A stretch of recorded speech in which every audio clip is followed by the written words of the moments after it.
盘点经常被大众误会的历史知识。在读历史的过程当中，如果只从一个角度来看待历史，就很容易得出片面结论，造成误会。那本期节目，我就给大家盘点一些被大众误会的历史知识。第一项，与火烧阿房宫。千百年来，由于杜牧的《阿房宫赋》，很多人都把火烧阿房宫这笔糊涂账记在了项羽的头上。其实这项羽是冤枉的。根据史学界的考证，当时阿房宫根本就没有建设起来，何来火烧一说呢？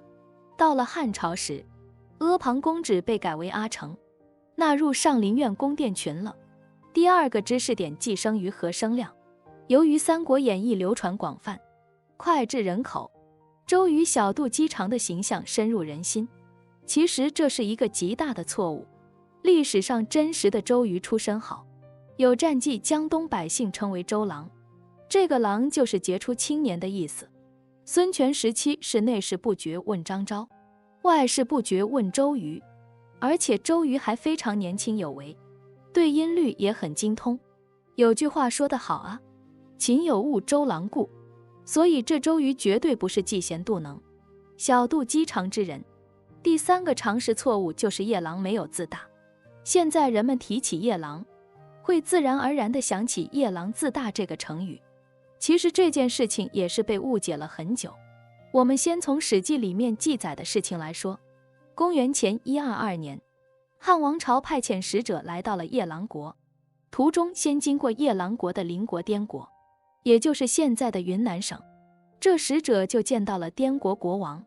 滇王好奇地问了一句：汉朝和我滇国相比，哪个更大呢？这么一问，这汉朝使者就记住了这个小国家后，来到了夜郎国这一块。使者又听见夜郎侯问起：汉朝与我国家相比，哪个大呢？由此把夜郎和自大联系到了一起。其实这滇国和夜郎国还是有地域范围上的差别的。那么夜郎国到底有多大呢？根据《史记·西南夷列传》记载，西南夷军长以实属夜郎最大。根据《后汉书》的记载，战国时期，夜郎国的范围东接交趾，西有滇国，北有琼都国。